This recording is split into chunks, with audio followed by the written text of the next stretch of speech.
तो सारी तैयारियां हो चुकी थी। अब डोली श्री शिव भगवान और देवी सती की शादी की डोली अब विदाई के रूप में अब प्रजापति राजा दक्ष देवी सती के जो पिता थे उनके महल से अब कैलाश पर्वत के लिए रवाना होने की सारी सारी तैयारियां चल रही थी। तो श्री शिव भगवान और देवी सती कुछ टाइम के लिए अकेले दोनों बैठे। तो देवी सती ने पूछा कि भगवान, मेरे जो पिता प्रजापति दक्ष हैं उन्होंने समाज में रहने हेतु 7 तरह के रूल बनाए हुए हैं, 7 तरह के नियम बनाए हुए हैं। तो श्री शिव भगवान ने कहा कि सती, बात ऐसी है, जो मेरे भक्त है ना, वो मैं उनको सिर्फ 3 रूल जिंदगी में फॉलो करने के लिए कहता हूँ अपने जीवन में। वो 3 रूल तुम्हें भी फॉलो करने पड़ेंगे, और वो 3 रूल अगर कोई भी मेरा भक्त बनेगा या कहलाएगा, उसको 3 वो रूल, वो 3 बातें जिंदगी में अपनी लानी ही पड़ेंगी।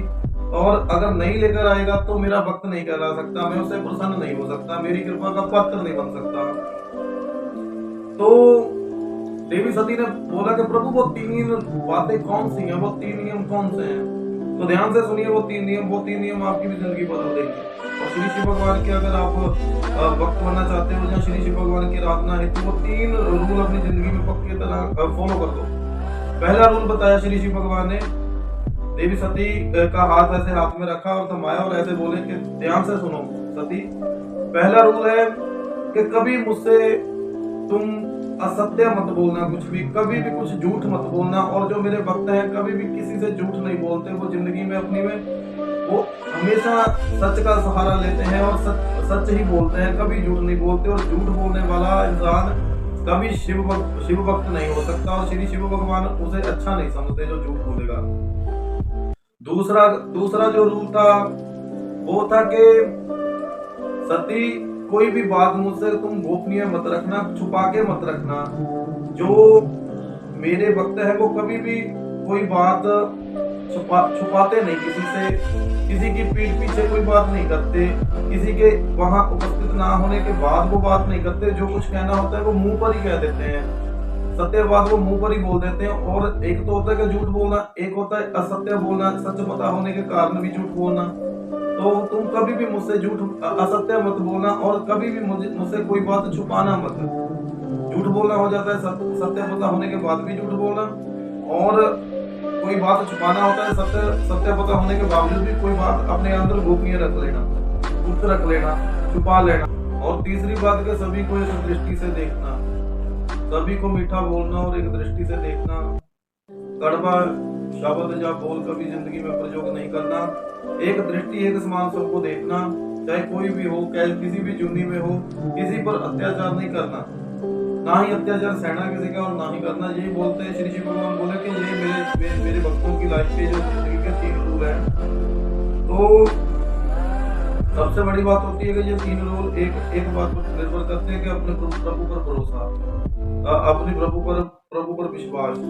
तो बात ऐसी है कि ये 3 रूल देवी सती को श्री शिव भगवान जी ने बताए, और ये 3 रूल हमें सभी के लिए भी श्री शिव भगवान ने बताए। तो कल आगे के भाग में आगे की कथा में बताएंगे कि अब देवी सती की जो और श्री शिव भगवान की डोली प्रजापति दक्ष के महल से विदा होकर चल पड़ी, और अब चली और ऋषि दधीक जी के आश्रम में पहुंची। और बताएंगे कि कैसे ऋषि दधीक जी के आश्रम में ऋषि अथर्व जी के लिखे हुए वेद को, लिखित रचना को श्री शिव भगवान 4थे वेद का रूप दे देते हैं, अथर्व वेद का। ऋषि अथर्व जी के वेद को श्री शिव भगवान ने कैसे अथर्व वेद का रूप दे दिया, और वो संसार का 4था वेद बन गया। श्री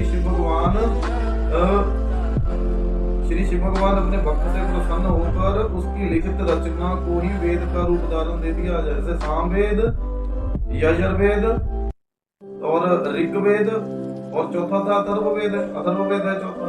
वो उस टाइम नहीं था, तो श्री शिव भगवान ने प्रसन्न होकर अपने भक्त की लिखी रचना को कह दिया कि आज से तुम्हारी जो लिखित रचना है ये 4था वेद कहेगी। तो देखो प्रिय भक्तजनों, श्री शिव भगवान की लीला अगर प्रसन्न हो जाए तो देखो अपने भक्त की लिखित रचना कोई ग्रंथ का रूप धारण करवा दिया, उपाधि दे दी कि आज से तुम्हारी लिखित रचना ऋषि अथर्व जी की लिखित रचना आज से अथर्व वेद कहाएगी। ये बात की जो कथा है वो हम कल आगे के भाग में करेंगे।